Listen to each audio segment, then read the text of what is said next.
Time now for sports on 104.7 The Cave. Here's Ned Reynolds. Mike, the intern, Ned Reynolds, in the studio, halfway point of the week. So Ned told me yesterday he was going to go over to the Springfield Hall of Fame. They were going to talk about who they were bringing in, and I was excited to find out who you guys inducting this year. It's a great class, and the induction ceremonies will be held on October 3rd.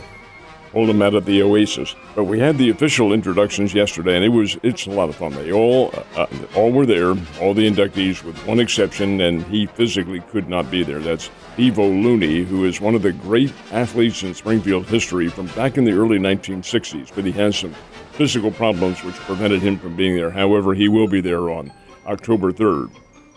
He was one. Big names, of course, Grant Wistrom, who had such a stellar career at Webb City, and then the University of Nebraska, where he was a multi-award winner, St. Louis Rams, Seattle Seahawks, 3 Super Bowls in which he played. The guy is, and of course he lives here in town now and has several brothers who live also around here.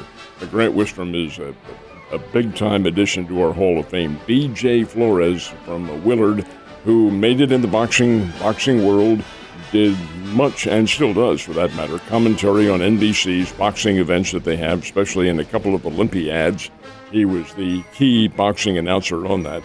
Now he is training Jake Paul and training him in the art of boxing. Paul is a UFC fighter who's trying to make it in the boxing world, and BJ is his official trainer. BJ's going to be inducted. Casey Garrison, that was her maiden name, Casey Powell now, one of the Lady Bears' all-time greats, and one of the leading scorers in Lady Bears history, great star player. Barb Coward, who's been a longtime coach and official at Drury University.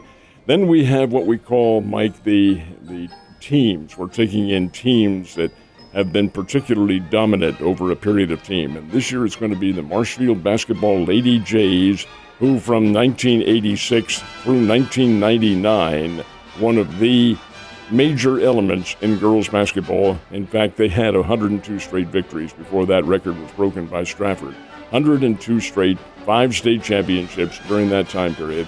And as many of the Lady Jays who can return will be there in October for a special celebration. So it will be a very big time.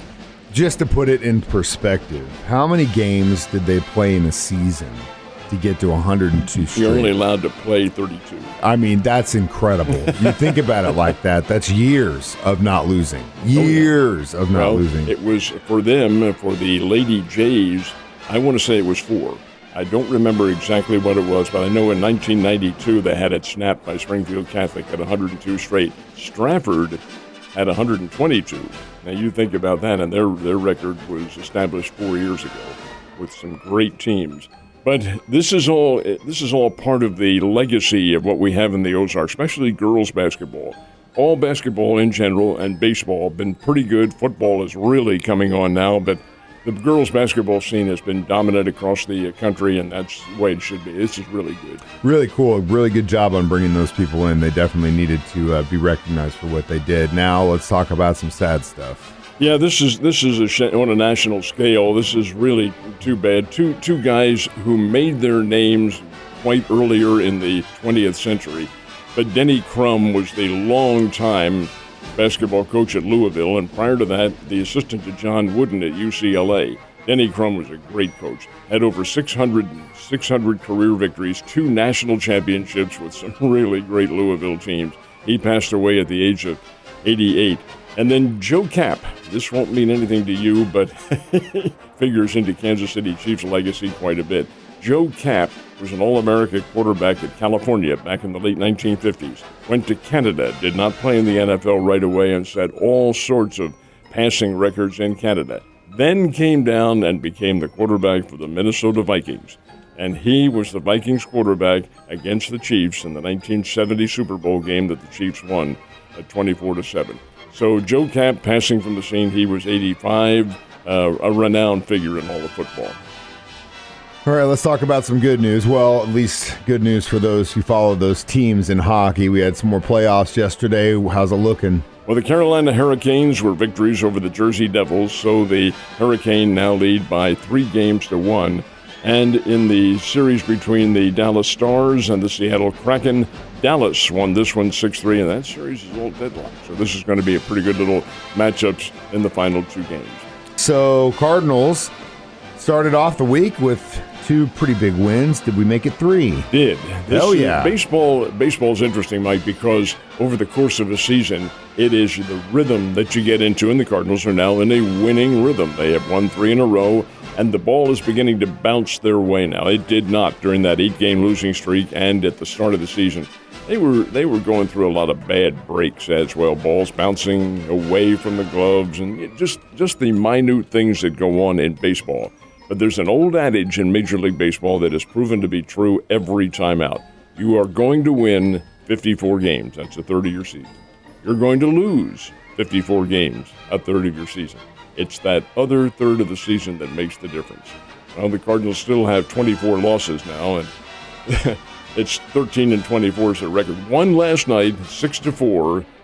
2 runs in the 9th inning against the Chicago Cubs. Paul DeJong hit the tie-breaking home run, and he had to love that. DeJong's an Illinois State product from Normal, Illinois in the Missouri Valley Conference. And he's been scuffling a little bit in the last couple of years, but he did hit what turns out to be a game-winning homer. The Cubs are really not all that good a baseball team, but having said all that, they play in the same division with the Cardinals, and the Cardinals get a 6-4 win.